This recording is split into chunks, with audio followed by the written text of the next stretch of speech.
Las noticias, protagonistas y tendencias del momento con César Miguel Rondón en Conexión. La voz que cuenta la historia mientras ocurre. Muy buenos días, son las 9:08 de la mañana, un inconveniente en el tránsito aquí en Miami, en Doral, justo antes de llegar a la radio, nos ha retrasado, así que vamos directo ya hoy con el Santoral. Hoy es el día de San Maximiliano Kolbe, San Arnulfo de Soissons y San Calixto de Todi. En el calendario astrológico del Rico Mariani, hoy repite la luna creciente en Sagitario con el Sol en Leo y Mercurio retrógrado. Es el día de la lucha contra la violencia sexual en las aulas. Es además el Día Mundial del Lagarto, el Día Mundial de la Caligrafía, y el programa que hemos preparado para el día de hoy es por demás interesante. Lo vamos a iniciar con el doctor Asdrúbal Aguiar, eminente jurista y escritor venezolano, secretario general del Grupo IDEA. Con él vamos a abordar el rol que puede jugar la OEA en la solución de la crisis venezolana. Estados Unidos le apuesta todo a la OEA. En Miami vamos a conversar con María Teresa Morín, quien es la coordinadora general del Comando con Venezuela, a propósito de la actividad prevista en el mundo entero para el próximo sábado 17 de agosto. ¿Qué se prevé para el mundo entero y qué se prevé puntualmente aquí en la ciudad de Miami? Luego vamos a conversar con Laura Vidal. Ella es doctora en Ciencias de la Educación. Ella es especializada en comunidades y derechos digitales. ¿Qué implica la regulación y control de redes sociales que ha llevado adelante el gobierno venezolano, que está llevando adelante el gobierno venezolano? En Caracas vamos a conversar con el abogado Ali Daniels de la ONG Acceso a la Justicia. Con él vamos a tocar el tema que va a reglamentar, a limitar el funcionamiento de las ONGs. Y en Washington, yendo ya a la política, a la situación política en Estados Unidos, vamos a hablar con el doctor Ernesto Castañeda. Él es el director del Centro de Estudios Latinoamericanos y Latinos de Immigration Lab en la American University en Washington, D.C. ¿Qué hacer para que no se repita el escenario del 6 de enero del 2024 cuando se desconoció el resultado electoral? Habida cuenta que hay rumores, actitudes, ya insinuaciones de que no se reconocerá el resultado electoral en los Estados Unidos, ¿qué previsiones tomar para que ello no ocurra? Y el foro del día de hoy se lo vamos a dedicar a la identidad. ¿Qué es la identidad? ¿Qué significa la identidad? ¿Quién soy? Esto desde varios puntos de vista. Desde el punto de vista social y político, ¿qué es la identidad? Por ejemplo, usted tiene un documento que le certifica quién es. En el caso mundial, pues un pasaporte, una cédula de identidad. Pero ¿y si le anulan eso? ¿Le anulan a usted su identidad? Vamos a conversar ello con el sociólogo Tulio Hernández en Bogotá y con la psicóloga Cintia Maza Reyes en Barquisimeto. Ese va a ser el programa, ese es el programa que vamos a desarrollar para ti en el día de hoy, miércoles 14 de agosto. Cuando repasamos en las efemérides de este día, el 14 de agosto de 1084, el Cid Rodrigo Díaz de Vivar, al mando del ejército de la taifa de Zaragoza, vence a la coalición del rey Almundir de Lérida y Sancho Ramírez de Aragón en la batalla de Morela.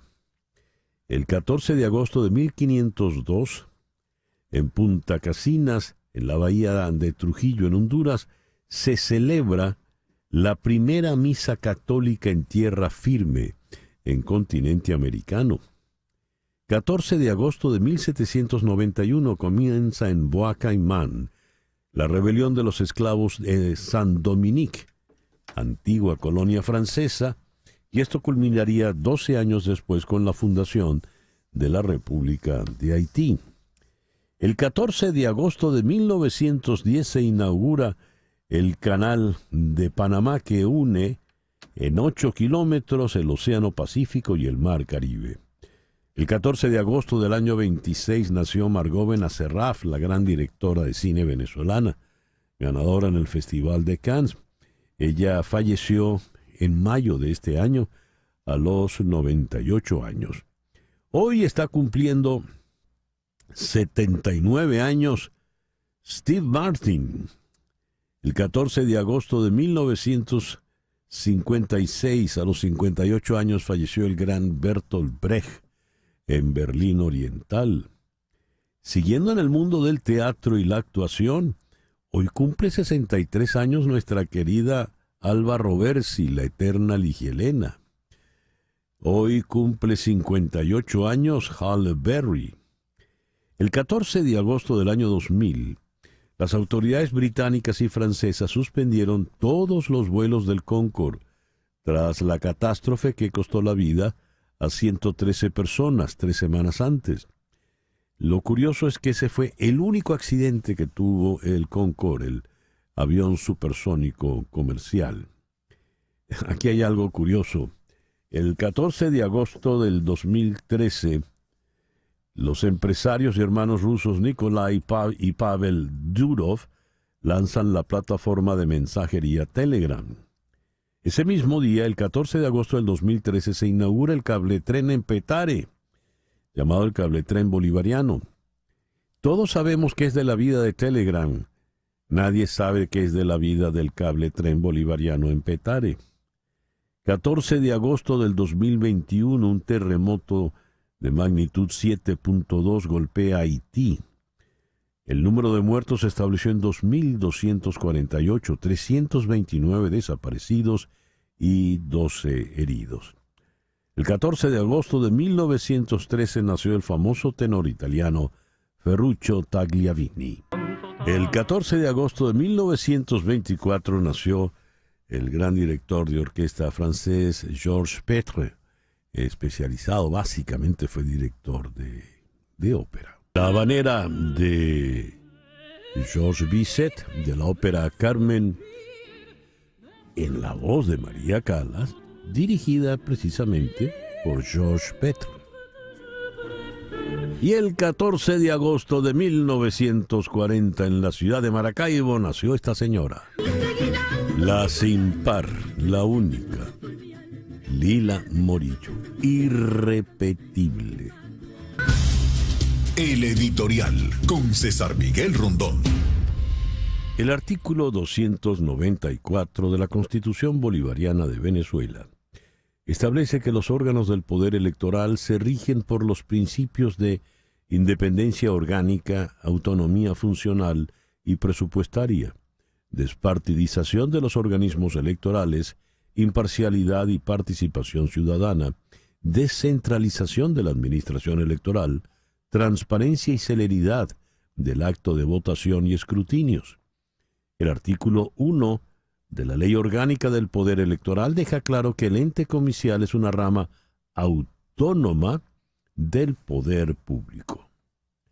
Según la ONG Acceso a la Justicia, al admitir el Tribunal Supremo de Justicia el recurso contencial electoral introducido por Nicolás Maduro para pretender certificar los resultados del proceso electoral realizado el 28 de julio del 2024, la Sala Electoral del TSJ usurpa funciones del CNE, ya que éste no ha concluido su labor, según la ley, con relación a los comicios, es decir, mostrar los resultados de la totalización mesa por mesa, que se auditen y permitir un recurso de impugnación de los afectados por los resultados.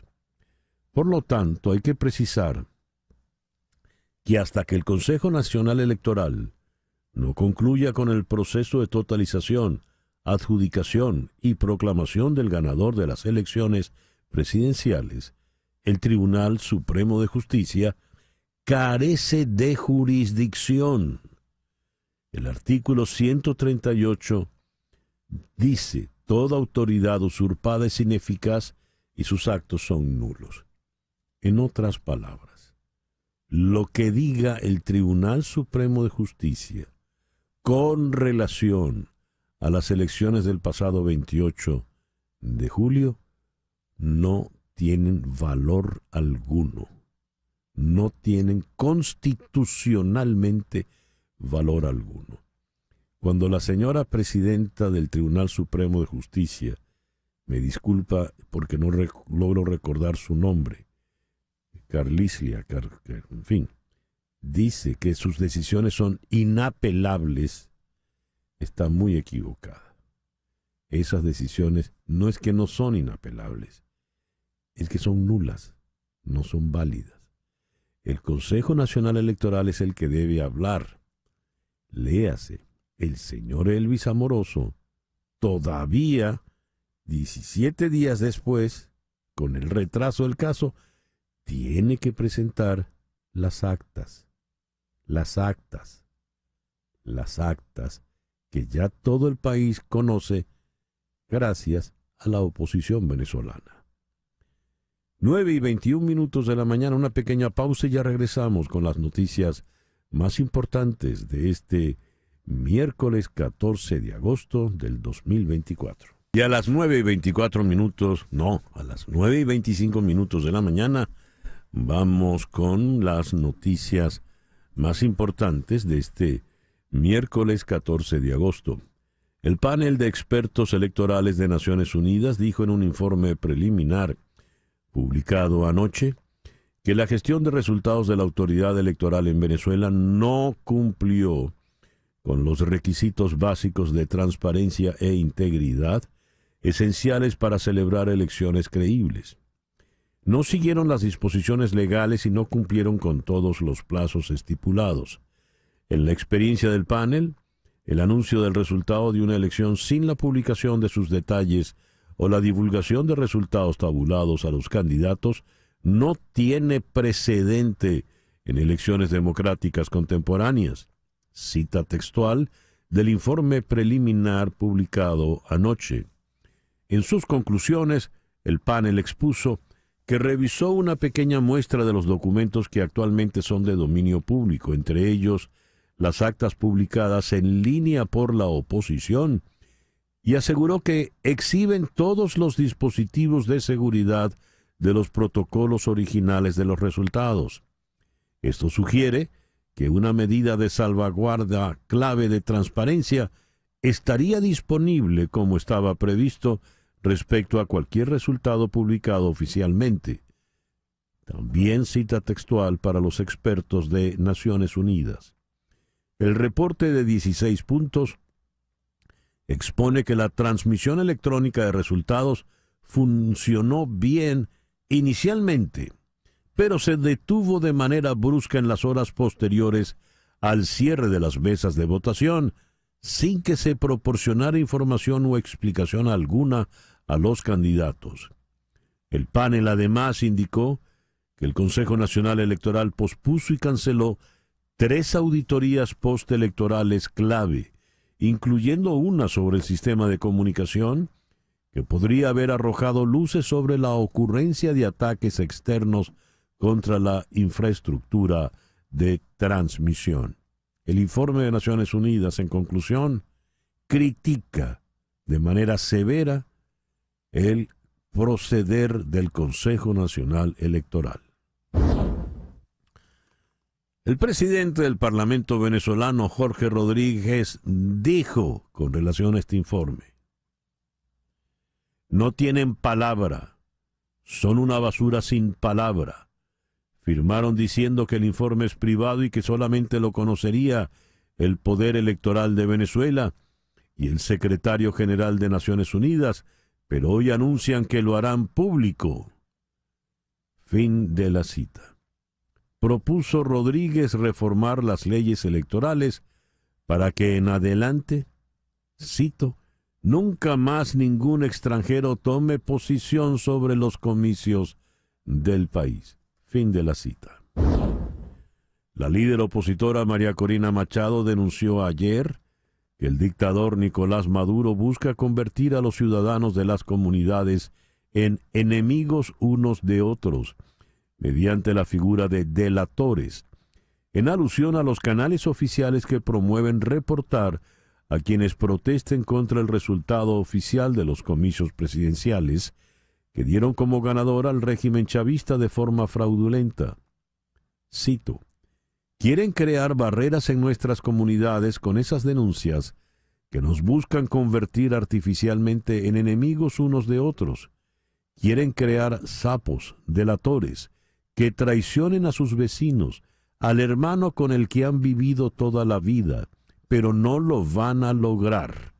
Eso lo dijo la señora Machado en un video en la red X. Continuó: los invito a seguir superando todos los obstáculos que el régimen con su terror nos pone para que sigamos organizados y ahora, superando el miedo, nos volvamos a reunir en torno a nuestros comanditos y a las miles de organizaciones ciudadanas.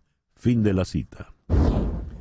El presidente de México, Andrés Manuel López Obrador, reveló que, por ahora, no retomará el diálogo con los presidentes de Colombia y de Brasil sobre la crisis política por la que atraviesa Venezuela, sino que esperará que se pronuncie el Tribunal Supremo de Justicia, el cual catalogó como Tribunal Electoral. He aquí la cita para López Obrador. Vamos a esperar a que resuelva el Tribunal Electoral, porque todavía está en proceso. Creo que el viernes de esta semana van a resolver sobre actas y sobre los resultados. Fin de la cita. En México, es bueno hacer esta observación, el Consejo Nacional Electoral se llama Tribunal Electoral. Me temo que el señor presidente López Obrador está un poco confundido entre el Tribunal Electoral, léase Consejo Nacional Electoral, y el Tribunal Supremo de Justicia. Para variar, como que no tiene muy claro de qué está hablando.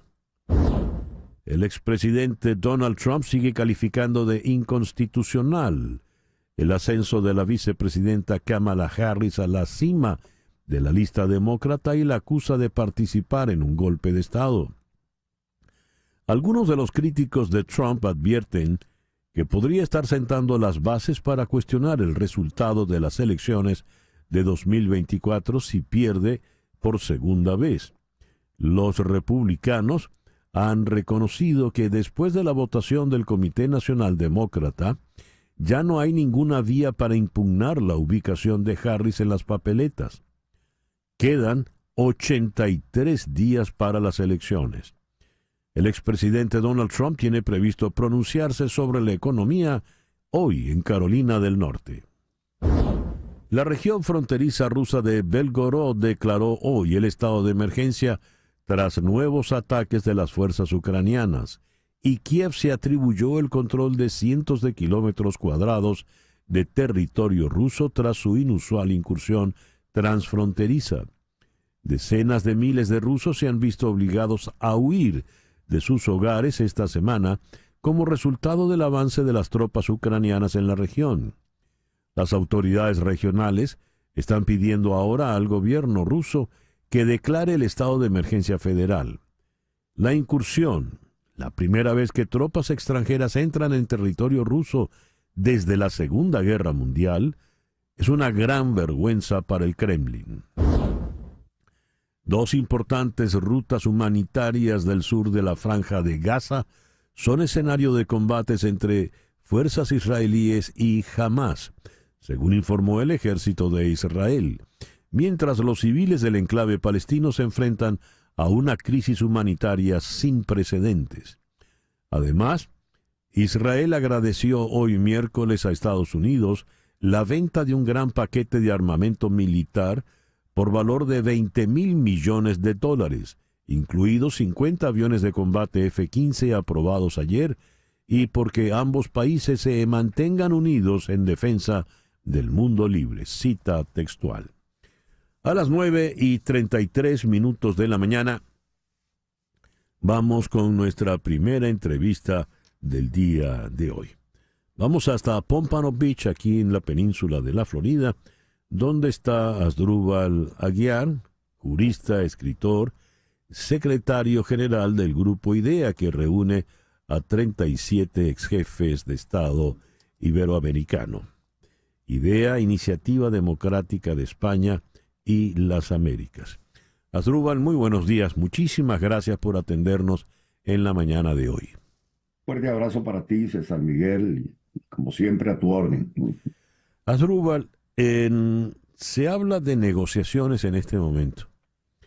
Y negociaciones se entiende con relación a la crisis venezolana planteada después del 28 de julio.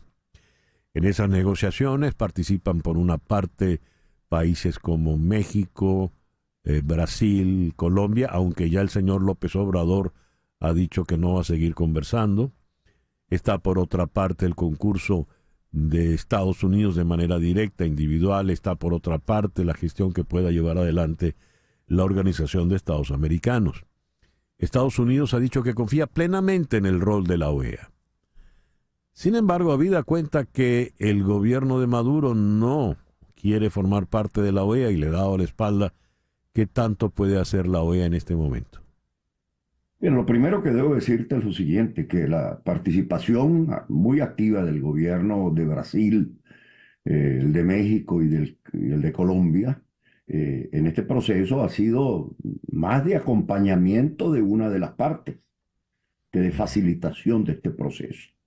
Y lo está demostrando el desenlace. En el caso de México, apostando a la decisión del Tribunal Supremo de Justicia y omitiendo lo peorador, lo central, ya tú lo decías, con relación a esta confusión que tiene entre el Tribunal Electoral Mexicano y lo que es la sala electoral del Tribunal Supremo de Justicia. Así es. Pero resulta ser que los informes de Naciones Unidas y los informes de la OEA consistentemente a lo largo de los años han dicho que no hay en Venezuela independencia judicial ni imparcialidad de los jueces.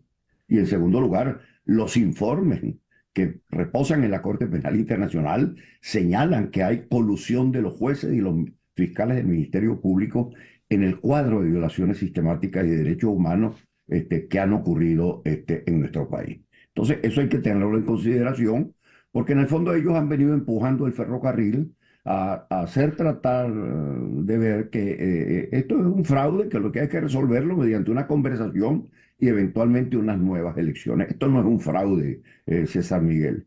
Yo lo diría, si se me permite, no es tremendismo. Apelar a la doctrina política reúne todas las características de un golpe de Estado. Y no voy a entrar en la definición de esto porque se nos iría el tiempo. Estados Unidos, en lo particular, viene trabajando también en este escenario, y yo saludo el hecho de que la OEA esté tomando parte en esto. ¿Por qué razón? Porque hay obligaciones que son impermitibles, que tienen que asumir todos los Estados miembros de la OEA. Y esto es independiente de que Venezuela forme o no forme parte del club. Porque es como que tú me digas, César Miguel, mire, como yo quiero hacer la guerra, me retiro de Naciones Unidas, que prohíbe la guerra. Como yo quiero ser un violador sistemático de derechos humanos, no participo más en el Consejo de Derechos Humanos. Yo quiero violentar la democracia, bueno, me voy de la OEA. Resulta que hay obligaciones de orden público internacional que se le aplican incluso a aquellos estados que no hacen parte ni de Naciones Unidas ni de la OEA. Pero lo central es que dentro de la Organización de los Estados Americanos hay una obligación central que tienen los estados miembros de la OEA: hacer respetar la Carta Democrática Interamericana. Y te señalo la significación de esto porque lo dicho por Lula, lo dicho por Petro, lo dicho por López Obrador, es que este es un tema que al final tiene que quedar en manos de los venezolanos. Y resulta ser que los venezolanos ya hicieron lo que tenían que hacer. Respetaron los acuerdos de Barbados, no los respetó el gobierno de Maduro. acudieron a las urnas electorales de la manera masiva en que lo hicieron. La misma María Corina Machado, que tenía la garantía de los acuerdos de Barbados, no pudo ser candidata y aceptó no serlo al final. Se selecciona Edmundo González Urrutia. Y al término obtuvieron las pruebas definitivas, como lo confirman los informes del Centro Carter, de la misión técnica también de la Organización de los Estados Sí. Americanos, emitió su informe, y ahora el de Naciones Unidas. Me Ahora, pregunto, señor Lula, ¿usted va a intentar repetir elecciones en Venezuela, a que se resuelva un fraude simplemente diciendo, bueno, esto es un mero fraude, vamos a tratar de repetir las elecciones a ver si se corrigen en el camino? Esto es un atentado a la Carta Democrática Interamericana, y de allí la importancia de la participación de la OEA en este proceso. Asdrúbal, asumamos que es tal como lo has dicho. Se ha perpetrado un golpe de Estado.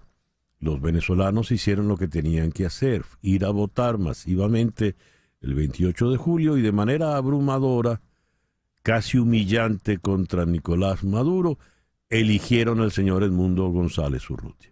Esa decisión soberana hay que respetarla. No respetarla es el golpe de Estado. ¿Qué procede entonces? ¿Qué puede hacer esa colectividad, esa comunidad internacional, si ya los venezolanos hicieron lo suyo? Bueno, eso es algo en lo cual yo no puedo entrar porque no estoy en la cabeza de los gobiernos. No se nos olvide también este detalle muy importante. Y es que en definitiva la OEA no es la OEA como algo distinto de los gobiernos, sino cada uno de los gobiernos que están allí sentados tiene su aproximación al proceso. Primera fase, tengo entendido que hay un avenimiento finalmente alrededor de una resolución por parte de la OEA en esta materia. Lo primero que piden, señores, Poder Electoral venezolano, cumpla lo que no ha cumplido y cúmplalo ya. Segundo, usted tiene el deber de preservar la totalidad del material electoral. No es que lo puede cambiar o lo puede escamotear o decir, ya no lo tengo. En tercer lugar, están poniendo el énfasis sobre el tema de las violaciones generales y sistemáticas de derechos humanos. La Corte Penal Internacional viene trabajando en este campo como un mecanismo adicional de presión. Y yo quiero ver, por cierto, al presidente de Colombia y al presidente Lula, si esto no tiene una salida como tiene que tenerla, a que se preparen para recibir cada uno por lo menos 1 millón adicional de venezolanos. Está eso dentro de sus perspectivas y análisis políticos. Por cierto, César Miguel, a Celso Amorín, que es el individuo que ha venido incidiendo directamente en el comportamiento de Lula, muy amigo y muy comprometido con Nicolás Maduro, lo interpela hoy el Senado de Brasil. Yo quisiera saber qué le va a decir a ellos. Ustedes respetan la democracia en Brasil, pero les importa que en Venezuela se prorrogue una suerte de tiranía. Y vuelvo a utilizar técnicamente la frase, lo dice la Corte Interamericana, una tiranía es aquella que concentra la totalidad de los poderes públicos dentro de un país, ¿no? Vamos a esperar qué hacen. Tiempo, creo que no hay tiempo, César Miguel. Algunos dicen, bueno, pero es que tenemos hasta el 10 de enero de 2025, que es el instante en que le corresponde tomar posesión al presidente electo de Venezuela, Edmundo González Urrutia. Pero es que no hay tiempo porque es que el incremento de las violaciones generalizadas y sistemáticas de derechos humanos se está ocurriendo día a día. Hay un hecho que a mí me anima, y lo digo con absoluta liberalidad, y es que el quiebre militar se produjo en Venezuela el mismo día de la elección. Fueron las Fuerzas Armadas las que le permitieron a todos los testigos de mesa poder hacerse de las actas que había prohibido su entrega el Consejo Nacional Electoral, y que se cerró, como lo acaba de decir la ONU, a una auditoría inmediata y posterior de lo que estaba ocurriendo, ¿no? Ya se quebró el rigor militar entonces. Así es. Queda lo que llaman la cúpula protocolar de la Fuerza Armada. Yo debo decir que yo esperaba que el general Padrino hubiese puesto algo de su parte y cuando menos cumplir un rol similar al de Wolfgang Larrazábal Lugueto en el año de 1958, que venía de la dictadura, que había sido comandante de la Marina cuando ocurre el golpe contra Rómulo Gallego, dirigía el círculo militar Al Sí. final decidió facilitar el tránsito hacia la dictadura. Él lo hizo, por cierto, y cabe recordarlo, cuando tuvo lugar las elecciones parlamentarias en Venezuela, que el grupo IDEA fue a observarla. Ese grupo fue declarado persona no grata a las 6 de la tarde, insultado por Diosdado Cabello en un intento de secuestro de esas elecciones por parte de Cabello y los hermanos Rodríguez. No obstante, a las 7 de la noche el general Padrino tomó la decisión de que se quedara todo el mundo tranquilo porque los resultados electorales iban a ser aceptados y fueron aceptados. Veremos qué ocurre. Así es. Asdrúbal, muchísimas gracias por habernos atendido en la mañana de hoy. Gracias, César Miguel. Un fuerte abrazo para ti. El doctor Asdrúbal Aguiar desde Pompano Beach. 9:43 de la mañana. Una pequeña pausa y ya regresamos en conexión por Éxito 107.1 FM en Miami. Son las 9:45. María Trina Burgos es tu abogada de inmigración venezolana.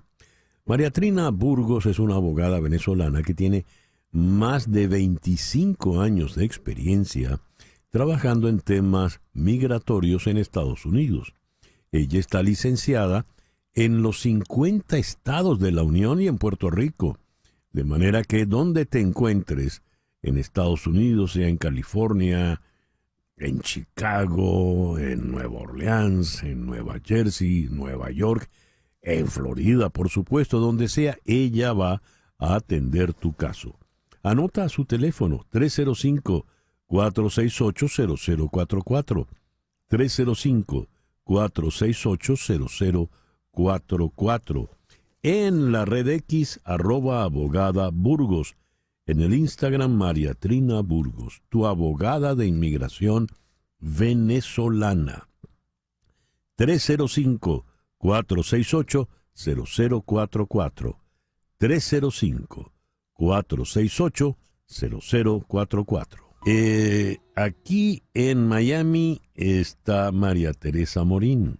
María Teresa coordina el comando con Venezuela para toda esta zona del sur de la Florida. Vamos a conversar con ella por el evento que está previsto para el próximo sábado 17. María Teresa, muy buenos días. Muchísimas gracias por atendernos. Muchísimas gracias, César Miguel. Gracias por tenerme acá. Yo coordino el país completo. Tenemos, bueno, me siento muy contenta. Tenemos 37 ciudades de Estados Unidos que se van a sumar a la protesta del sábado 17. Muy bien. Te voy a hacer la primera pregunta de tono general. Más allá del país, ¿cuál es el espíritu de esta convocatoria de protesta mundial de los venezolanos que hizo María Corina Machado para el sábado 17 de agosto? Bueno, esto es para que el mundo sepa que los venezolanos de manera pacífica estamos protestando por la pretensión del régimen de Nicolás Maduro de imponer un resultado totalmente fraudulento, y es un reconocimiento a Edmundo González Urrutia como presidente electo de Venezuela, de manera muy pacífica, pero muy contundente, que el mundo sepa que los venezolanos seguimos de pie defendiendo los resultados de las elecciones del pasado 28 de julio. Esto es lo que queremos hacer y lo vamos a hacer como está previsto de manera mundial. Son más de 150 ciudades en el mundo que se están sumando a este evento del sábado ¿Y 17. cómo está previsto que sea esta manifestación, María Teresa? Bueno, hay variaciones dependiendo de la ciudad, por un Claro, tema de claro. las legislaciones locales y todo esto. Cada ciudad se ha adaptado a lo que se le permite. Acá en la ciudad de Miami vamos a estar desde las 5 de la tarde hasta las 9 de la noche y tenemos aproximadamente unas 15 agrupaciones musicales que van a cantar, a participar con temas que están relacionados con Venezuela. El tema de cada canción que se va a interpretar ese día está relacionado con el tema de la lucha y la libertad de Mm. Venezuela. Vamos a tener también momentos de oración, Vamos a tener a un sacerdote católico, a un pastor cristiano, y vamos a tener que se va a conectar vía con una grabación, un pastor, perdón, sí, un rabino. Entonces esa es la idea, que el mundo sepa que nosotros alzamos nuestra voz de manera pacífica para rechazar los resultados que pretende imponer el régimen en las elecciones pasadas. ¿Dónde va a ser la concentración en Miami? Va a ser en el auditorio del Bayfront Park, en Biscayne Boulevard, Ujú. vamos a abrir las puertas desde las 4 de la tarde y bueno, en teoría hasta las 9 de la noche, pero podría ser un poco más tarde. Eso es en Miami, pero ya me dijiste que estás a cargo de todo el país, es decir, Sí, de los 50 estados de la Unión. sí. ¿Qué está previsto para el resto de Estados Unidos, María Teresa? Bueno, para el resto de los Estados Unidos hay ciudades que también van a tener una participación musical de algunos músicos y cantantes venezolanos. También se han sumado cantantes cubanos, nicaragüenses, colombianos. Esto es algo que ha despertado la solidaridad de muchísimos hermanos nuestros de la región, especialmente, por supuesto, cubanos, nicaragüenses, colombianos, argentinos, ah, ecuatorianos, peruanos, bolivianos, pero en muchas ciudades de acá de Estados Unidos simplemente va a haber concentraciones en donde se le va a dar la palabra a las personas que quieran expresarse. Y bueno, de verdad que ha sido para nosotros una sorpresa. Teníamos hasta ahorita 38 ciudades, pero siguen confirmando ciudades que se están que es que fíjate, la comunidad venezolana ha crecido de una manera tan impresionante Ujú. que ciudades impensables para nosotros en el pasado se están sumando. Richmond, Virginia, Alabama, ciudades pequeñitas, ciudades donde hay venezolanos se están sumando para unirse a esta actividad con el acompañamiento de ciudadanos de otras nacionalidades. ¿Y qué nos puedes decir? ¿Qué información manejas de Venezuela, del territorio venezolano, que en este momento está bajo esa represión tan cruel y feroz, María Teresa? Bueno, bueno, sencillamente el venezolano tiene un poder de adaptación impresionante con esto de que le van a quitar los teléfonos si ven, tienen WhatsApp y ese tipo de cosas, ¿no? Pero lo más importante que hay que resaltar aquí es que el venezolano no tiene miedo de salir a la calle, aun cuando el régimen amenaza con reprimir y cada vez lo hace además con más violencia. La operación Tuntún se han llevado a muchos de nuestros compañeros. Yo particularmente, que además soy dirigente de 20 Venezuela desde hace muchos años, y aún así el venezolano está dispuesto a salir a la calle a expresarse, y resalto esto, de manera pacífica, en rechazo a las pretensiones del régimen, que es quien siempre trata de torcer la naturaleza pacífica de nuestras actividades. Pero aún a pesar de esto, el venezolano está saliendo, están saliendo los jóvenes, están saliendo los adultos mayores, está saliendo todo el mundo a expresarse pacíficamente en las calles. Por lo pronto, entonces, en lo que compete a nosotros aquí, en el sur de Florida, la cita es el Bayfront Park, 4 de la tarde, el día sábado 17. Así es. Va a ser un espectáculo de oración, un evento, más que un espectáculo, un evento de oración por nuestros hermanos en Venezuela y va a estar de verdad muy bonito. Creo que va a estar bastante nutrido y desde aquí, desde el sur de la Florida, pues alzamos nuestra voz y además, bueno, para que el gobierno de este país escuche nuestro mensaje y escuche nuestro llamado para que tomen acciones y apoyen en la causa venezolana. María Teresa, muchas gracias por atendernos en esta mañana. Muchas gracias, César Miguel. María Teresa Morín es la coordinadora general nacional en Estados Unidos del Comando con Venezuela. 9:55. Las noticias de este momento en Conexión Radio. ¿Qué noticias tenemos en este momento, Flor Alicia? César, viene de España. El conservador Partido Popular Español PP reclamó este miércoles al gobierno de España reconocer más pronto que tarde al candidato de la oposición mayoritaria en las elecciones del pasado 28 de julio, Edmundo González Urrutia, como nuevo presidente de Venezuela. El vicesecretario de Coordinación Autonómica y Local y Análisis Electoral del PP, Elías Bendodo, destacó que cada vez son más los gobiernos y dirigentes de todo el mundo que avalan la victoria de la oposición en esos comicios. Le cito, que hagan cuentas y que se den cuenta de que también la mayoría parlamentaria en el Congreso está respaldando la victoria de Edmundo González y de que Maduro hizo trampas en las pasadas elecciones, dijo Bendodo en referencia a la postura del gobierno español que hasta el momento solamente ha solicitado las actas electorales y aún no ha reconocido la victoria proclamada por el CNE de Maduro como nuevo presidente. Importante. Gracias, Flora Alicia. En el día de ayer, Nicolás Maduro acusó a WhatsApp de haber entregado a Edmundo González Urrutia y a María Corina Machado toda la base de datos de Venezuela con información personal de los usuarios de esta aplicación de mensajería instantánea. La Asamblea Nacional, que controla el chavismo a través de Jorge Rodríguez, va a impulsar una regulación de redes sociales. Dice, Venezuela necesita reglamentar el funcionamiento de las redes sociales. Vamos a dedicarnos a ello en este periodo de sesiones.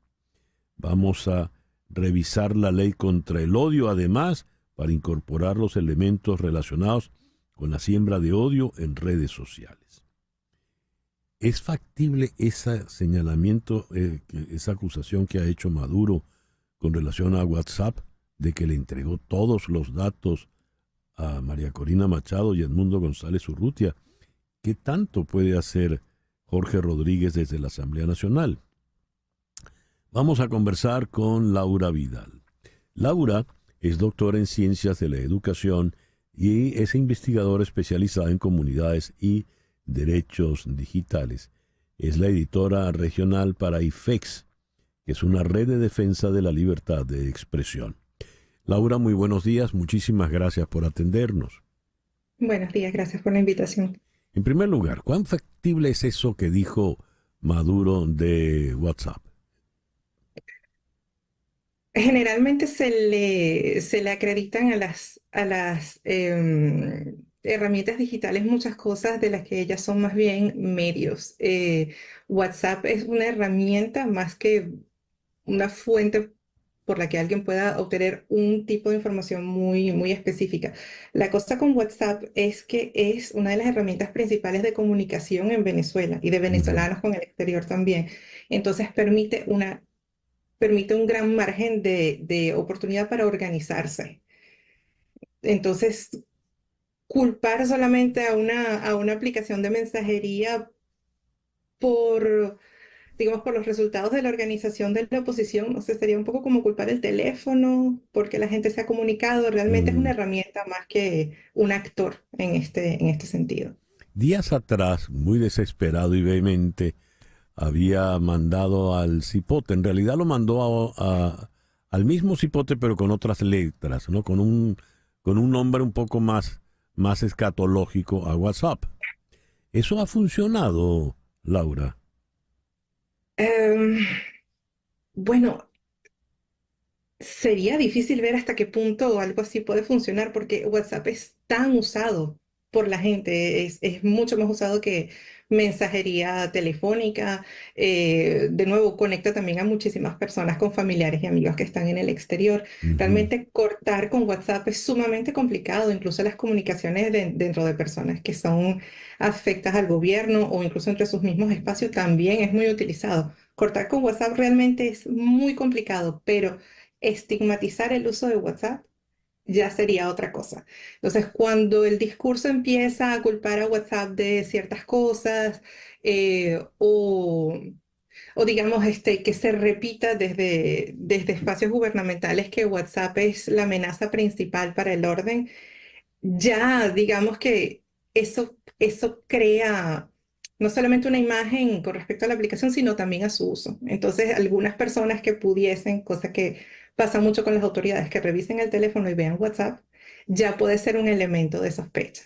Lo que me parece también importante recordar acá es que esta estigmatización de WhatsApp, esta manera de quererse divorciar de WhatsApp, y no solamente de WhatsApp, sino de otras herramientas de Internet, Ujú. es un episodio en una serie bastante larga de control de la información y control de las comunicaciones. O sea, esto no es un hecho aislado, es realmente un punto en una constelación de estrategias que, en mi opinión, están orientadas a controlar las comunicaciones, la información y también sembrar hasta cierta medida caos en esas informaciones y romper con las redes de comunicación que la gente se ha creado en este tiempo. Ahí vendría, ahí se inscribiría esta ley con la que amenaza a Jorge Rodríguez. Sí, yo pienso que sí, al mismo tiempo que tampoco es reciente. La idea de hablar del odio, aparte también en el vocabulario del proyecto de ley, el odio no está realmente muy bien definido, está definido de manera bastante general. Y eso hace que, bueno, en realidad el odio es aquello que nosotros decimos que es el odio. Ese tipo de leyes que no son, Venezuela no está sola en ese tipo de intentos. Esas leyes generalmente están hechas para poder controlar la información y también para poder acallar tanto como sea posible a medios de comunicación independientes. Muy bien. El ejemplo que pusiste del teléfono es muy claro, ¿no? Sobre todo para mi generación, donde todo se resolvía era con una llamada telefónica. Ahora, hoy en día es bastante más sofisticado. Digamos que entre las muchas batallas que ha perdido el régimen últimamente, incluyendo la batalla electoral, está también la batalla del WhatsApp. Bueno, eso para mí realmente es difícil decirlo. Yo lo que veo acá es realmente como un juego entre el poder y el contrapoder. Mi preocupación con WhatsApp, que yo quisiera también recordar que no solamente WhatsApp, es un entramado bastante Ujú. complejo de control de la información. Sabemos que la inmensa mayoría de los medios independientes están siendo bloqueados para poder acceder a la información que publican. Hace falta VPNs que no Ujú. todo el mundo sabe usar. El acceso a Internet es bastante complicado. Hay modos de limitar el Internet que tienen que ver con infraestructura, otros que tienen que ver con bloqueos. Realmente es una lista bastante larga. Claro, nos concentramos en WhatsApp por lo popular que es y porque es, digamos, como este último episodio y que además lo rodea un vocabulario sumamente colorido, esta cuestión de hay que acabar con WhatsApp, es un fracaso, etcétera. La cosa es realmente entender que en este punto de poder y contrapoder siempre se va a tratar de controlar cómo la gente se comunica, se organiza y crea sus redes de confianza, y luego estas prohibiciones y estas limitaciones van a ser respondidas por otras iniciativas que pueden ser con estas aplicaciones o con otras aplicaciones o con maneras distintas de usar estas aplicaciones. Laura, muchísimas gracias por atendernos en la mañana de hoy. Gracias a ustedes. Laura Vidal es doctora en Ciencias de la Educación y es investigadora especializada en comunidades y derechos digitales. Una pequeña pausa y ya regresamos con nuestro foro en el día de hoy, la identidad. ¿Qué es la identidad? Esto es En Conexión por Éxito 107.1 FM en Miami. ¿Qué es la identidad? ¿Qué representa la identidad? ¿Es esto un concepto psicológico? ¿Es un concepto social? ¿Es un concepto político? ¿Es, cómo se diría, all of the above? ¿Es todo eso y mucho más? ¿Qué representa una cédula de identidad donde está mi altura, el color de mi piel, el color de mis ojos, el lugar donde nací, no más nada, no dice mi religión ni el sitio donde hablo, o también el pasaporte, ¿verdad? ¿Qué ocurre si a mí me anulan el pasaporte? ¿Me anulan la identidad? ¿Qué ocurre cuando yo me voy a otro sitio? Cuando yo salgo del sitio donde nací y voy a otro país y soy un emigrante, ¿dejo de ser quien era? ¿Mi identidad cambia? ¿Quién soy ahora? La identidad de manera tal es un proceso complejo, es una situación compleja y es una situación que afecta de muchas maneras a ese sufrido venezolano trashumante que venimos siendo hoy por hoy. Ese es nuestro tema de hoy, la identidad. En la ciudad de Barquisimeto está la psicóloga clínica Cintia Maza Reyes. Cintia, muy buenos días. Muchas gracias por acompañarnos en la mañana de hoy. Buenos días y muchas gracias por estar aquí nuevamente.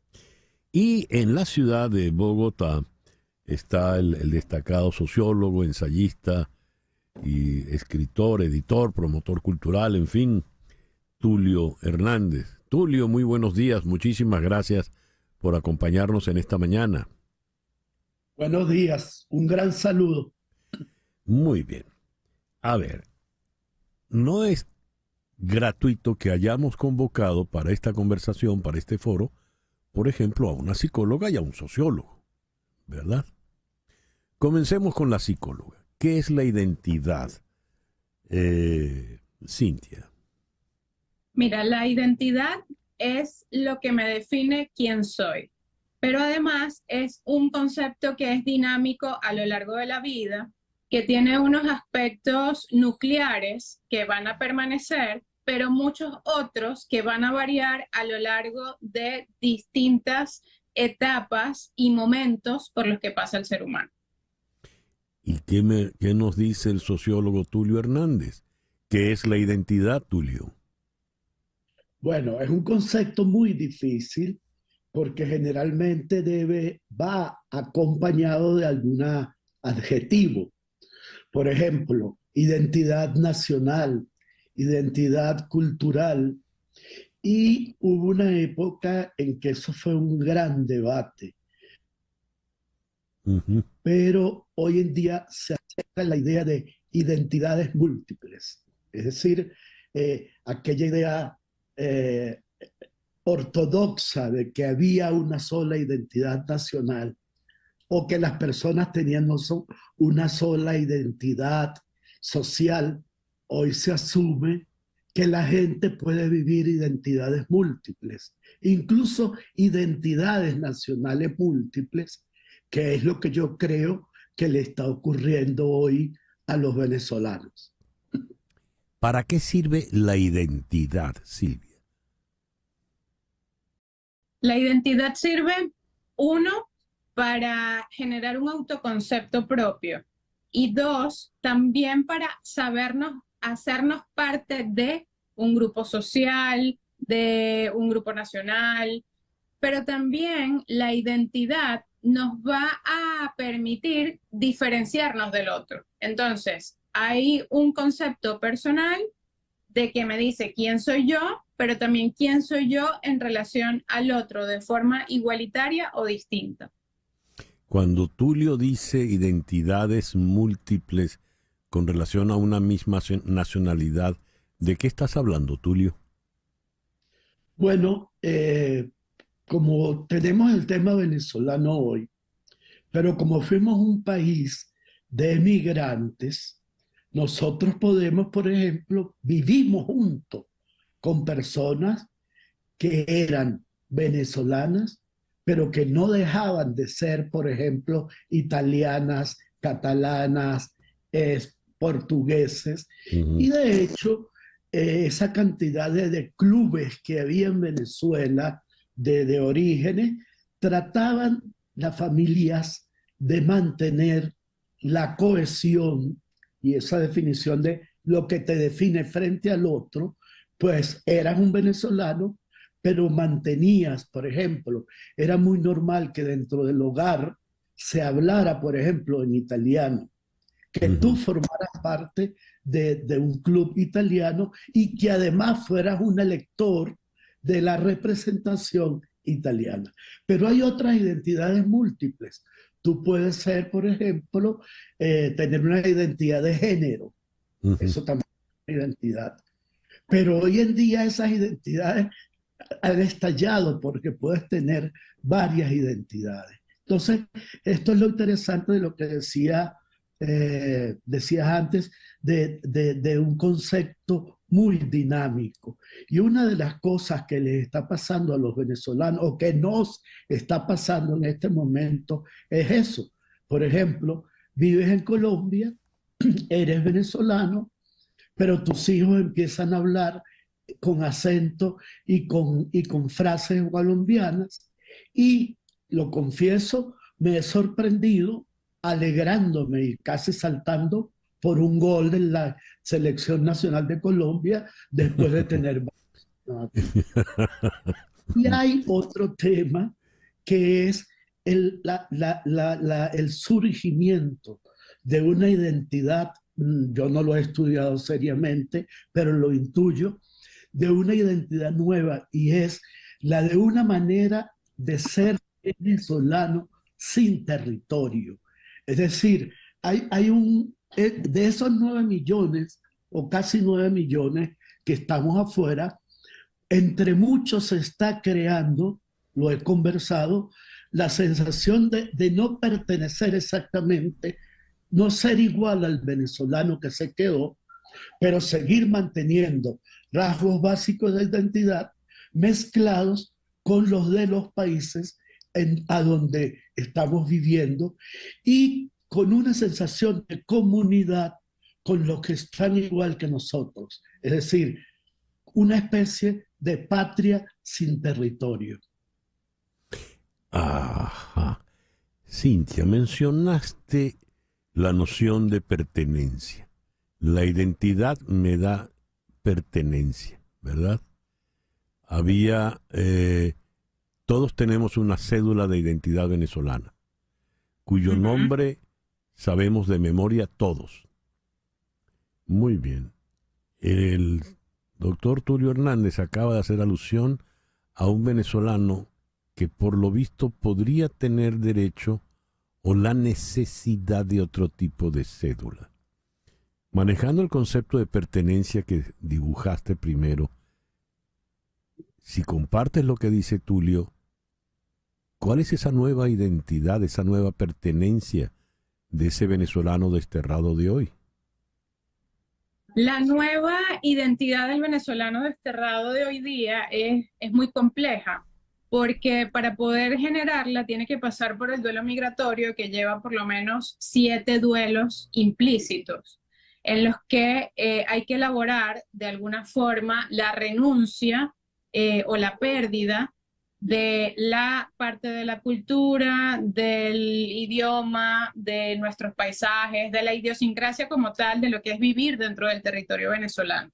Sin embargo, algunas cosas nucleares permanecen en esa identidad de quienes están esparcidos por el mundo entero, y como bien dice el sociólogo, se generan comunidades para poder preservar lo nuclear de la identidad del venezolano, que es, por ejemplo, nuestro sentido del humor, la jocosidad, el ser responsable, el sentido de arraigo y pertenencia, el poder salir juntos frente a ciertas vicisitudes, definen hoy en día la identidad del venezolano que está expatriado de alguna forma. Ha ocurrido algo muy, muy curioso, y es que en la manera de castigar o de vengarse del venezolano que votó en contra, de manera humillante, contra Maduro y su régimen, les ha dado por anular el pasaporte. Es una manera de anular identidad también. ¿Qué identidad están anulando con ese pasaporte, Tulio? A ver, esta es una práctica que la están utilizando varios regímenes autoritarios. Una de las experiencias más duras fue la que hizo el gobierno de Nicaragua, la dictadura de Nicaragua de Ortega, que no solamente expulsó del país a casi 300 personas, sino que además de quitarles el pasaporte, les eliminó su nacionalidad. Cosa a la que escritores como Sergio Ramírez respondieron: la nacionalidad no me la pueden eliminar porque la nacionalidad la llevo yo adentro. Yo soy mi país. Yo no me entiendo sin mi país. Y en el caso de Venezuela, pues está ocurriendo lo mismo. Son formas de castigo y de sanción, pero que en lo esencial no alteran la pertenencia. De hecho, hay una definición de Benedict Anderson donde él llamaba que las nacionalidades son comunidades imaginadas, porque son comunidades en las que yo no puedo conocer a todo el mundo, pero las imagino a través de algunos sistemas de valores, símbolos, compartidas, pero hay momentos en que esas identidades también entran en crisis. Y la venezolana es una identidad en crisis, donde yo diría que se han perdido factores que nos unían plenamente, como por ejemplo la creencia en la democracia. Una de las cosas que hizo que en Venezuela no ocurrieran las guerrillas ni las guerras civiles, ni las dictaduras de los 70 y los 80 en América Latina, es que había un acuerdo pleno, casi pleno, en torno a la democracia como valor absoluto. Eso hoy no existe. Incluso hay fracturas tan grandes que yo he escuchado a músicos por ejemplo, afines al gobierno, decir: yo no voy a una canción de Simón Díaz porque él es un enemigo de la revolución. Entonces, los procesos políticos también generan pérdidas de identidad, incluso de lo religioso, incluso de lo histórico. Hoy en día, si revisamos, ha habido toda una producción intelectual de cuestionamiento profundo a Simón Bolívar, que tiene que ver, bueno, con una reinterpretación de lo que él ha significado. Entonces, este proceso nos obliga a repensarnos como una nación que no solamente está escindida políticamente, sino también en valores nuevos, incluso en religiosidades nuevas. Ya. Voy a hacer un comentario absolutamente incorrecto, políticamente incorrecto. Ese músico que no toca Simón Díaz, menos mal que no lo toca, porque seguro lo desafina. Lamentablemente el tiempo se nos ha ido. La señora Zaida Gómez dice: no todos tienen cédula. Mi hijo se fue de 3 años y hoy con 18 no tiene cédula. Quiero aprovechar el caso del hijo de Zaida Gómez. ¿Qué es el hijo de Zaida Gómez si no tiene cédula venezolana? La pregunta es para ambos. Comienzo contigo, Cintia. Sigue siendo venezolano, porque si bien es cierto la cédula es solo un documento legal, lo importante son los valores que la familia de Zaida le transmita a ese niño durante toda su vida. Como bien dijimos, eso es solo un papel. La identidad me pertenece a mí, está dentro de mí. Un último comentario y ya te voy a dejar ya la reflexión final, que lamentablemente ha de ser corta, Tulio, porque se nos fue el tiempo. Cuando se expulsa a los judíos de España, el canto sefardí se hace más puro y más auténtico fuera de España, porque lo mantienen tal y como lo recordaban. De hecho, eso ha ocurrido culturalmente con muchas expresiones artísticas en varias culturas.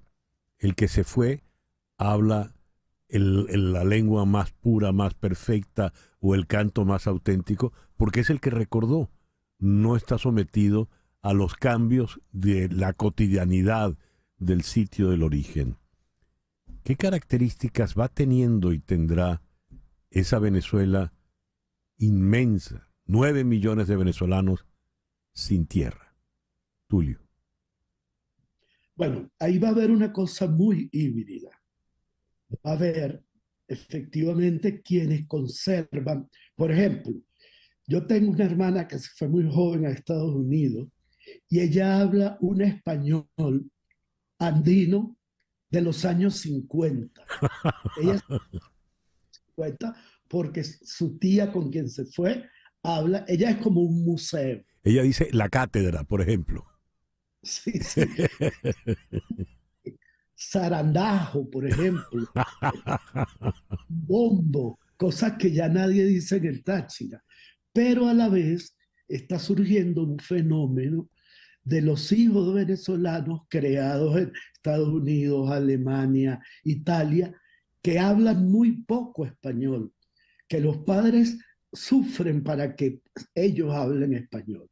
Y el español que hablan es un español, en el caso de los Estados Unidos, de esa forma de hablar que tú conoces bien, César Miguel, donde se mezclan lo cubano con lo puertorriqueño, con lo latino, porque se está creando otras identidades, supraidentidades, como es considerarse latino o considerarse hispano, y donde surgen nuevas maneras de hablar que ya no son ni las del país de origen, ni maneras puras del país receptor.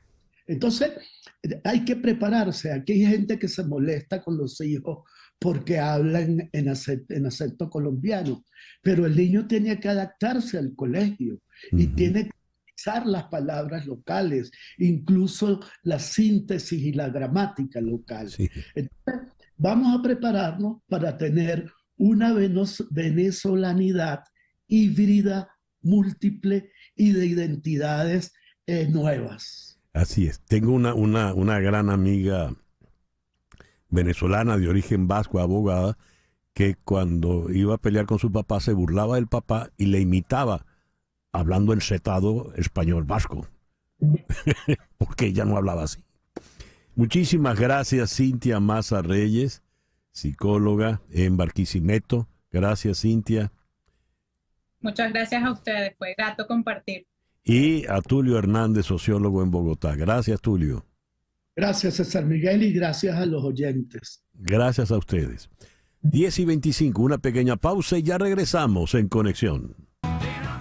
La Asamblea Nacional no concluyó con la aprobación final de la ley que va a regular las ONGs. Llegaron solo hasta el artículo 29 e incorporaron 3 nuevos artículos al proyecto original. Uno de ellos, el número 15, establece prohibición de registro para las ONG y organizaciones sociales sin fines de lucro, cuyo objeto y fines se consideren que promueven el fascismo, la intolerancia y odio por motivos raciales o cualquier incitación a la discriminación. Acompañaron a esto una definición de lo que entienden, por ejemplo, por fascismo. Vamos a Caracas, allí está el abogado Ali Daniels, precisamente de la ONG Acceso a la Justicia. Ali, muy buenos días. Muchísimas gracias por atendernos. Buenos días, César Miguel. Gracias por la invitación. A ver, llegaron solo hasta el artículo 29 e incorporaron este artículo número 15. ¿Cuál es el detalle con ese número 15 y el concepto de fascismo, intolerancia y odio? Sí, básicamente esta ley tiene una hermanastra, que es la ley contra el fascismo, que es un proyecto de ley que ayer también se anunció que va a pasar a la fase de consulta. Ese proyecto de ley, el problema que tiene es que incluso hasta los creadores del fascismo se horrorizarían porque, entre otras cosas que se consideran fascismo en ese proyecto de ley, está conceptos tan grises, tan imposibles de concretar como el conservadurismo moral, ¿no? Que cualquier cosa es conservadurismo moral, y el neoliberalismo. Entonces, en este sentido, por ejemplo, aquí en Venezuela hay organizaciones que pregonan ideas liberales. Yo además le tengo mucho cariño, gente muy seria, como se dice, por ejemplo, que tiene 4 décadas trabajando temas sobre la ideología liberal. Bueno, de acuerdo con esta ley, se dice entonces podría ser considerada fascista y en consecuencia anulada su personalidad jurídica. Entonces, ese es el problema con decir que organizaciones consideradas fascistas puedan ser anuladas su registro, porque en realidad fascismo es lo que el gobierno considere que sea fascismo, no lo que históricamente ha sido.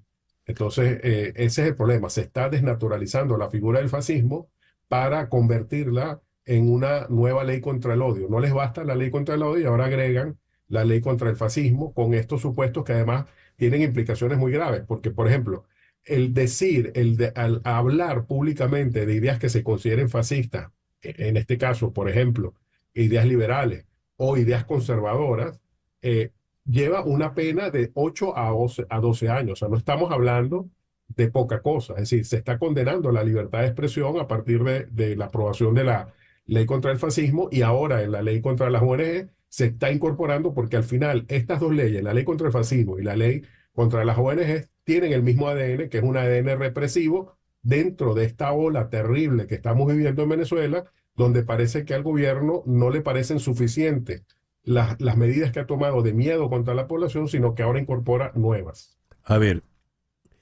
el régimen funciona como en una suerte de batidora donde se mezclan los conceptos. Hay contrasentidos por todas partes. Es decir, un gobierno que procede de manera fascista ataca el fascismo. Un gobierno que promueve el odio ataca el odio. Un gobierno profundamente intolerante ataca la intolerancia. ¿Qué es esto? ¿Cómo va a funcionar este masacote teórico, ideológico, Ali? Es que justamente, y hablemos de hechos concretos, el que una persona que escribió en el pavimento con harina pan en la palabra libertad haya sido detenida y haya sido imputada de incitación al odio por escribir en el pavimento, insisto, la palabra libertad, pone de manifiesto lo que es la represión en este momento en Venezuela. Una palabra no puede ser la incitación al odio, y menos la palabra libertad. Entonces, en este sentido, este ejemplo nos pone de manifiesto cómo lo que el gobierno considera terrorismo, en realidad no es más que el simple ejercicio de un derecho. A ver, no le es suficiente lo que están llevando adelante. ¿Por qué no les es suficiente? ¿Qué denota esto? ¿Qué implica esto, Ali? Esto justamente viene generado por el hecho de que el gobierno, sabiendo que sus medios de comunicación nadie los escucha y que la población ha optado y ha inteligentemente buscado información veraz en otros medios, como por ejemplo las redes sociales, entonces lo que quiere es meter miedo para inhibir el uso de las redes y que la gente no se informe y no se organice, porque justamente el problema no es las ONG. El problema es que el derecho de asociación permite que la gente se organice para defender sus derechos, el de la cuadra, el de la organización, el del grupo social. Y a partir de ahí, estas leyes buscan que el menú de medidas represivas, porque también hay que entender que no se trata de una acción, sino que es toda una política, claro, de un menú que en 360 grados, cuando el ciudadano voltee, a donde voltee, se encuentre con un estado represor. Y eso es lo que busca, la inhibición, el miedo. Por ejemplo, este hecho tan terrible de la anulación de pasaporte, sí, ha hecho, César Miguel, que haya gente que ni siquiera quiera ir a la página web del SAEME, porque tiene miedo que solo la consulta le genere la anulación. Entonces, ese miedo es el que se está queriendo propagar para que la gente no proteste pacíficamente, para que los que emitimos opiniones nos inhibamos, para que los periodistas no cumplan su trabajo. De hecho, ya los periodistas, como se sabe, han tenido que recurrir a anfitriones, a anclas hechos por realidad virtual, porque tienen miedo de que si no su nombre aparece, puedan ser objeto de represión, su pasaporte anulado, etc. Es decir, estamos ante un gobierno de vocación totalitaria y estos hechos lo están demostrando con esta suspensión de garantías de facto que estamos viviendo. Ali, muchísimas gracias por atendernos en el programa de hoy. Siempre a la orden. Saludos. Ali Daniels es abogado, es defensor de derechos humanos y es el codirector de la ONG Acceso a la Justicia. Nos habló desde Caracas. 10:35. Las noticias de este momento en Conexión Radio. ¿Qué noticias tenemos en este momento, Floralicia? Escucha esto, César Miguel. Estados Unidos logró detener al narcotraficante mexicano más buscado, pero la Fiscalía General de México está considerando presentar cargos por traición contra quienes lo entregaron. Esa parte del largo y extraño rastro del histórico líder del cartel de Sinaloa, Ismael El Mayo Zambada, quien apareció inesperadamente en una aeronave que aterrizó cerca del Paso, Texas, el 25 de julio pasado, pues sencillamente el vuelo en avión privado fue organizado por otro capo que decidió entregarse. Las autoridades estadounidenses afirman que Joaquín Guzmán López, hijo del encarcelado líder del cartel Joaquín El Chapo Guzmán, voló a Estados Unidos para entregarse, pero secuestró también a Zambada antes de salir de México y lo obligó a subir al avión. En lugar de agradecerle a Estados Unidos la captura de Zambada, cuyo cartel lleva décadas sembrando la violencia y el terror en México, la Fiscalía General de la República Mexicana está estudiando la posibilidad de presentar cargos por traición contra Guzmán López. Es como si fuera dentro de Increíble. la propia organización Sí. de narcotráfico, dentro de la propia mafia, estuviera metida la fiscalía. Es insólito. Bueno, al señor López Obrador se le habla, Dios, se le ha dicho ya varias veces, se le ha señalado de narco, ¿no? pero Por qué pisada de cable. su lenidad en el manejo de esto, ¿no? Así es. Gracias, Floralicia. Voy a leer lo siguiente. Mientras la carrera presidencial en los Estados Unidos se intensifica y muchos observan obsesivamente el tema electoral 5 de noviembre, el representante demócrata por el estado de Nueva York, Joseph D. Morell, está viendo más allá. Él está pendiente del 6 de enero del 2025. ¿Por qué? El 6 de enero del 2025, el Congreso volverá a enfrentarse a la tarea de certificar los resultados de los colegios electorales. Ya sabemos qué ocurrió 4 años atrás, el 6 de enero del 2021. Y habida cuenta que hay voces que no están dispuestas a reconocer desde ya el resultado electoral, el representante, el congresista Morell, empieza a adelantarse. Él dice, todos lo han olvidado, tienen una amnesia colectiva sobre lo que pasó ese día allá en Washington, dice el representante de Nueva York. Es asombroso para mí y por eso él quiere adelantarse. ¿Qué es lo que está en juego? Vamos a Washington. Allí está el doctor Ernesto Castañeda. Él es profesor en la Universidad Americana allí en Washington. Ernesto, muy buenos días. Muchísimas gracias por atendernos nuevamente. Muy buenos días, César Miguel. A ver, ¿qué le preocupa al representante Morell? ¿Cuál es su iniciativa? Pues sí, está la probabilidad de que si perdiera Donald Trump las elecciones presidenciales del 2024, que negara otra vez más el haber perdido, aunque las elecciones se hayan llevado pacíficamente y sin problemas reales, como lo fue en el 2020, y hizo la gran mentira, ¿no? Y dice que le robaron la elección, que él ganó y no aceptaron. Entonces están ya este congresista y otros, y qué bueno que estamos cubriendo ese tema hoy. Hay que empezar a prepararnos de la posibilidad de que eso pase una vez más y cómo hacer para preverlo. Una de las cosas positivas, por ejemplo, es que también estaba el plan de los falsos electores, gente de algunos estados, Arizona, por ejemplo, Pensilvania, Georgia, iban a mandar plantillas de resultados falsos con gente que decían que representaban a los electores estatales. Y ya se han encontrado culpables, varias personas, abogados, incluso en Arizona, que han aceptado su culpabilidad y están cooperando con agentes federales para saber más de cómo pasó esto en el 2020. Y esto esperemos que nos ayude a preparar contra una repetición del 6 de enero en el 2025. Pero ¿cómo se podría preparar eso si repetimos, vamos a una obra de teatro, por decirlo de alguna manera, con el mismo elenco y casi con la misma trama. ¿Cómo hacemos? Exacto. Donald Trump es seguro que va a negar haber perdido la elección. Entonces la presión viene a los congresistas. Algo que fue muy bizarro en el 2020 es que muchos congresistas que habían sido reelectos republicanos negaban que la elección había sido limpia, a pesar de que ellos estaban dispuestos a tomar posesión de su cargo. Entonces había una disjuntiva entre los resultados electorales a nivel Senado, Congreso o a nivel local y la boleta presidencial, lo cual si hubiera habido una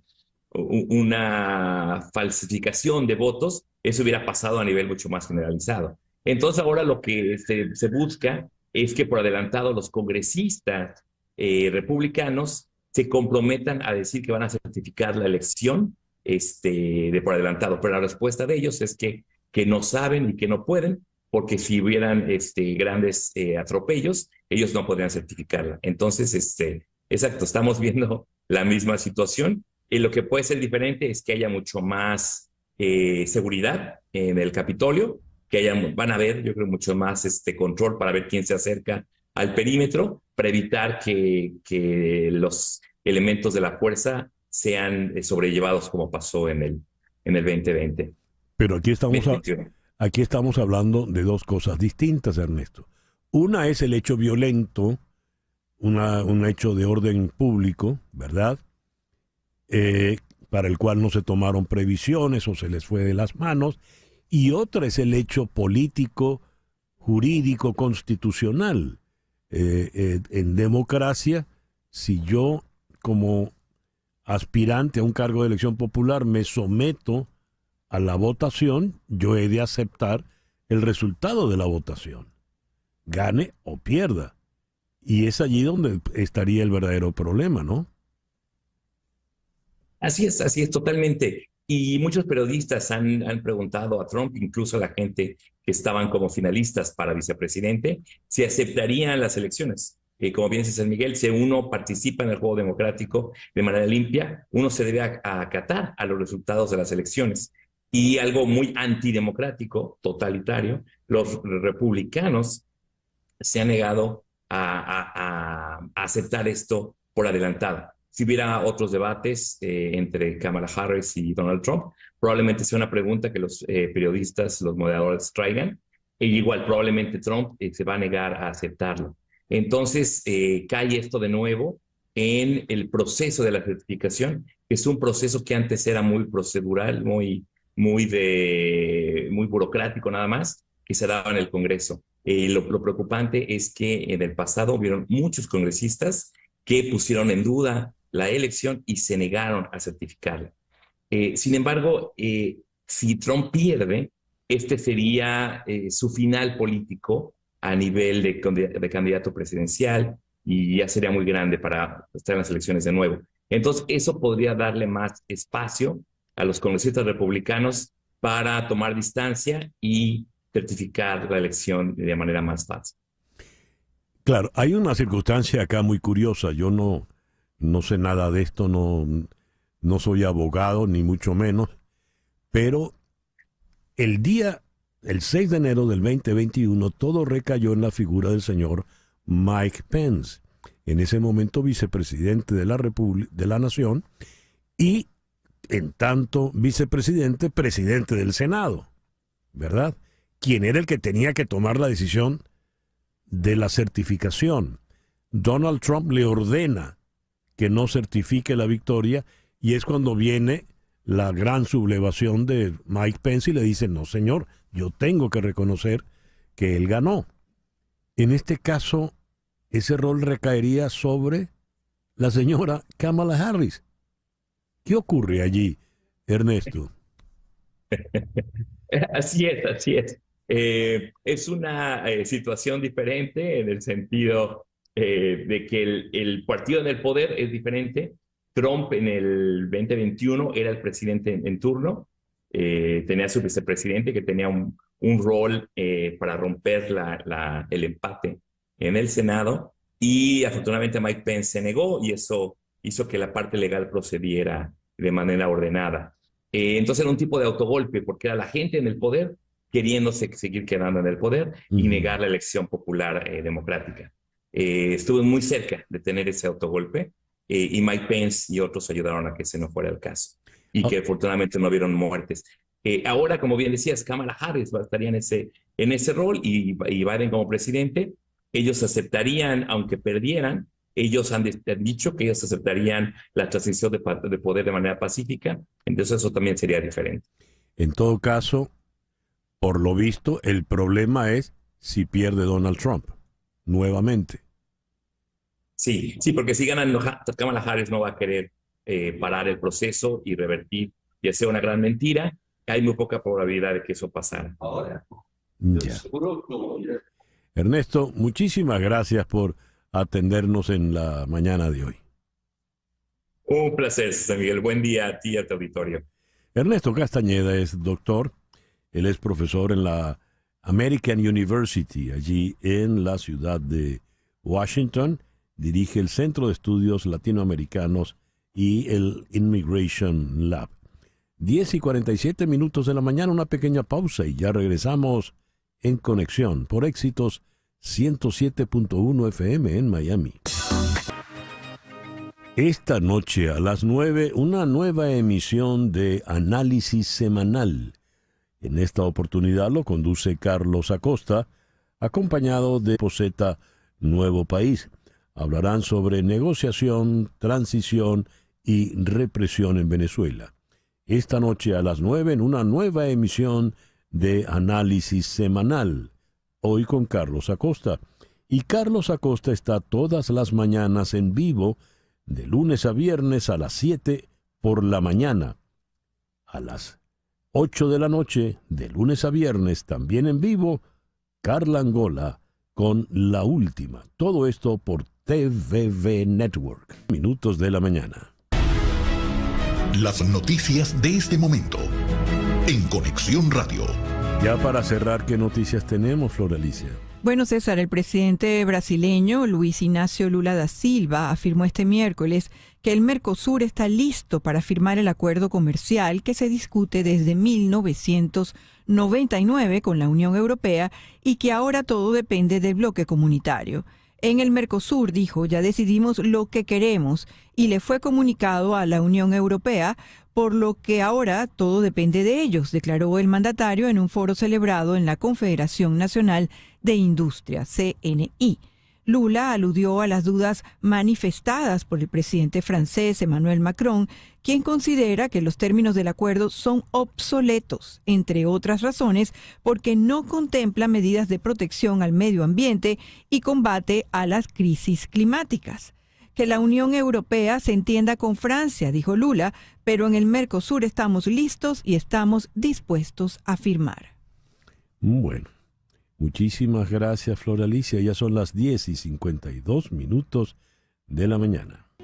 En Conexión fue una producción de Flor Alicia Anzola para Éxito 107.1 FM, con Laura Rodríguez en la producción general, Mariel Sofía Rodríguez en la producción informativa, Jesús Carreño en la edición y montaje, Carlos Prato en los controles y ante el micrófono, quien tuvo el gusto de hablarles, César Miguel Rondón.